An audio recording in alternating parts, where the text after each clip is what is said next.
मोहब्बत की हकीकत। अस्सलाम वालेकुम व्यूअर्स। मेरे जहन में अक्सर अम्मी की मामी का ये जुमला गूंजता है जो वो बेजी से कहती थीं, आपा हमने इतनी अच्छी फ़िल्म देखी है कि रो रो कर बुरा हाल हो गया। यानी किसी भी फ़िल्म की तारीफ़ का सबसे बड़ा मायार ये होता था कि उसको देखकर कितना रोना आया है। अब मैं सोचती हूँ कि गुज़रते वक्त ने हमारे माशरे में किस कदर तब्दीली पैदा कर दी है कि अब हम खुश होने के मौके ढूंढते हैं, लेकिन खुश होना जुए शीर लाने के मुतरादिफ लगता है। बकौल गालिब, दिल ढूंढता है फिर वही फुर्सत के रात दिन, बैठे रहें तसव्वुरे जाना किए हुए। मामी मकसूदा बहुत नेक और मिलनसार थीं।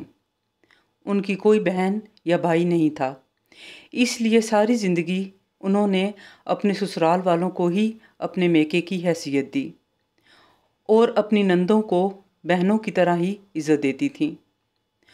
उनके घर के दरवाजे हमारे लिए हमेशा खुले रहते थे। अम्मी के मामू सैयद हबीब शाह हमारे नाना लगते थे और हमें उनसे प्यार भी हद से ज़्यादा मिला है। व्यूअर्स, हमारे बचपन में पाकिस्तानी सिनेमा की धूम पूरी दुनिया में थी। न सिर्फ पाकिस्तानी फ़िल्में बल्कि ड्रामे भी पूरी दुनिया में देखे जाते थे। इन ड्रामों को अब अथॉरिटी मानकर आर्ट से मुंसलिक अकेडमीज़ में आने वाले लोगों को दिखाया जाता है। व्यूअर्स, हमारे बचपन में ज़िंदगी सादा और रियाकारी से काफ़ी हद तक पाक थी। जो लोग रियाकारी या शो ऑफ करते थे उन्हें ख़ानदानी लोग अच्छी नज़रों से नहीं देखते थे और यही ख्याल किया जाता था कि उन्हें नया नया पैसा मिला है, इसलिए दूसरों को ज़बरदस्ती दिखा रहे हैं। ख़ानदान में अमीर गरीब हर किस्म के रिश्तेदार पाए जाते थे, जिनके आने पर रूटीन का सालन रोटी या जो कुछ पका हो पेश कर दिया जाता था। अगर कोई बहुत तकल्लुफ़ करता तो साथ कोई मीठी चीज़ बना लेते थे। गांव वाले रिश्तेदार हमें देखकर खुशी से फूले नहीं समाते थे और फ़ौरन देसी मुर्गी को पकड़कर ज़िबा करके पकाते थे। किसी के घर मजबूरी की वजह से खाना ना खाएं तो वो उसको बुरा समझते थे। मेहमान को सूखा खाना यानी सूजी, चीनी और ज़िंदा मुर्गी साथ देकर भेजी जाती कि खुद पकाकर खा लेना, और दीगर सौगातें साग, मक्खन या घी वगैरह भी। इस जिंदा मुर्गी को घर तक लाना हमारे लिए अच्छा खासा फ़न होता था, क्योंकि वह सारे रास्ते बीठें करती आती और जब भी गाड़ी का हॉर्न बजता तो वो डर के शोर मचाना शुरू कर देती। व्यूअर्स, 90s के बाद दुनिया में होने वाली मादी तरक्की ने पूरी दुनिया का कल्चर ही बदल डाला है। सिर्फ हम ही नहीं रोते बल्कि पूरा यूरोप भी इस बात के लिए वावैला करता है कि हम नई नस्ल को क्या दे रहे हैं और इस मादी तरक्की का अंजाम क्या होगा। तसन्नो और रियाकारी से कभी फलाह का काम नहीं हुआ।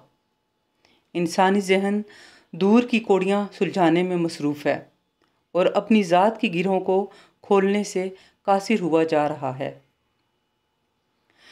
ज़ात की गिरहें तभी खुलती हैं जब हम खुद को वक्त दें, अपने अंदर झांकें। व्यूअर्स, जब मैं किसी से कहती हूँ कि love your self and spread the love, तो वो दूसरों के शिकवों और गिलों की शिकायतें करना शुरू कर देते हैं। मैं इसी बात को कह रही होती हूँ कि खुद से प्यार करें। सारी ज़िंदगी दूसरे लोगों से उम्मीदें लगाकर क्या मिला है। खुद से मोहब्बत और अपनी ज़ात की खोज कुदरत दर्द देकर करवाती है। दर्द से ही आप अपने ऊपर ध्यान देते हैं। दर्द में आप तन्हाई से मिलते हैं, गौर व फिक्र करते हैं। सवालों जवाब का सिलसिला शुरू होता है। डॉट्स मिलने से ही पजल का हल मिलता है। हमारी ट्रेजेडी ये है कि हम ऊपरी सतह से ही डील करते हैं। लोगों को अपने इमेज से इम्प्रेस करने के लिए महंगे कपड़े और चीज़ें पहनते हैं और फिर उनसे उम्मीद रखते हैं कि वो हमें दाद देंगे। इस सारे अमल में ना तो हम खुद से मोहब्बत करते हैं कि हमारे अंदर क्या चल रहा है, रूह किस चीज़ से खुश होती है। रूह सवाए मोहब्बत और कर्म के किसी चीज़ से खुश नहीं होती। मोहब्बत से उन्स पाती है। आप अच्छा खाएं और पहनें, अच्छे तरीके से ज़िंदगी गुजारें, लेकिन खैर को दूसरों में भी फैलाएं। प्योर और अनकंडीशनल लव के साथ। इसी से दिल इत्मीनान और सुकून पाते हैं।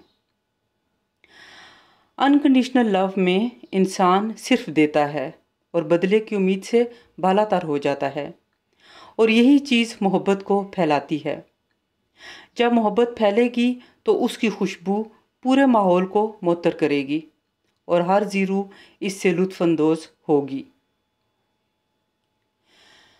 व्यूअर्स, अशफाक अहमद ज़ाविया में फरमाते हैं, तख्लीक हमेशा मोहब्बत से फूटती है। उसको मोहब्बत ही पाल पोस कर परवान चढ़ाती है। फिर ये मोहब्बत ही की तरफ कदम बढ़ाती है और उसी में गुम हो जाती है। फिर तुम पूछते हो कि मैं मोहब्बत को खुदा क्यों कहता हूँ? भाई, इसी वजह से कहता हूँ। हमने कई बीमारियों पर काबू पा लिया है, या कम अज़ कम उनको महदूद करके मुक़य्यद कर दिया है।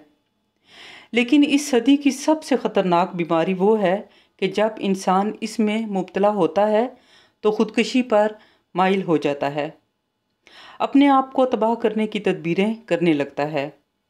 इस बीमारी को क्या नाम दूं कि इसको कोई नाम दिया जाना बहुत ही मुश्किल है। मैं समझता हूँ कि जब इंसान के दिल और अंदर उसकी मोहब्बत की बावली सूखने लगती है तो बहुत ही मुश्किल है। इस दुनिया में सबसे बड़ा इफलास मोहब्बत की कमी है। वो शख्स जिसमें मोहब्बत करने की सलाहियत ही पैदा नहीं हुई, वो अपने प्राइवेट दोज़ख में हर वक्त जलता रहता है।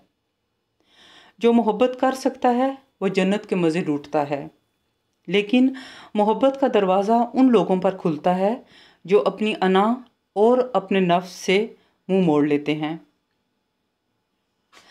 अपनी अना को किसी के सामने पामाल कर देना मजाजी इश्क है। अपनी अना को बहुत सौ के आगे पामाल कर देना इश्क हकीकी है। मोहब्बत जिनसी जज्बे का नाम नहीं। जो लोग जिन्स को मोहब्बत का नाम देते हैं वो सारी उम्र मोहब्बत से आरी रहते हैं। जिन्स तो मोहब्बत का एक मजहर गुज़रा है। ये कुदरत की मशीनरी का एक पुर्जा है, बक़ाए नस्ल का एक तरीक़ है। मोहब्बत ऊंचे महलों पर रहने वाली चीज़ है, और जूं जूं मोहब्बत बढ़ती है जिन्स ख़त्म होती जाती है। जो ताकत पहले जिन्स में नज़र आती थी वो सोहबत में तब्दील हो जाती है। व्यूअर्स, हमारे बचपन में जो लोग मोहब्बत के साथ हमारे साथ पेश आते हैं वो कभी नहीं भूलते। हमारी अम्मी हमें अक्सर कहती थीं कि छोटे बच्चों के साथ अच्छा सलूक करना चाहिए, क्योंकि उनके जहन मासूम होते हैं। जिन लोगों ने उन्हें प्यार किया हो वो चेहरे उन्हें सारी ज़िंदगी याद रहते हैं और वो उनके जहन में खुशगवार यादें छोड़ जाते हैं, और मोहब्बत बाद में उनकी ज़ात का हिस्सा बन जाती है। अगर बच्चों से नफ़रत या ज़्यादती की जाए तो उस शख्स से मिली हुई कर्मनाक यादें भुलाई से नहीं भूलती, जब तक कि अल्लाह अपनी मोहब्बत का मरहम उन ज़ख्मों पर ना रखे। वो खुले रहते हैं और रिश्ते रहते हैं। व्यूअर्स, जिस शख्स के पास जो चीज़ होती है वो वही आगे दे सकता है। कुछ लोगों के ख़मीर में मोहब्बत रची बसी होती है। वो लाख तलखियों के बावजूद भी अपनी ज़ात के असल से दूर नहीं हो सकते और बुराई का बदला भी अच्छाई से ही देते हैं। उन लोगों को अल्लाह ताला ने कुरान हकीम में खुशकिस्मत लोग करार दिया है और वो साबिरीन हैं। वमा युलक्काहा इल्लल्लज़ीना सबरू वमा युलक्काहा इल्ला ज़ू हज़्ज़िन अज़ीम। और ये बात उन्हीं को अता होती है जो सब्र से काम लेते हैं, और ये बात उसी को अता होती है जो बड़े नसीबे वाला हो। व्यूअर्स, नसीबे वाला वो नहीं जिसके पास जायदाद, माल और दौलत के अंबार हों, क्योंकि क़ारून और फ़िरौन के पास बेशुमार दौलत और इख्तियार था और वो उस समेत दुनिया में धंसा दिए गए थे। असल नसीब वाला सब्र करने वाला शख्स है जो कि हर मुसीबत में हक़ के साथ खड़ा रहा और लोगों के नारवा रवैये पर हक़ को ना छोड़ा, और उसके सब्र का बदला हक़ ताला ही अजीम कामयाबी की सूरत में अता फरमाता है।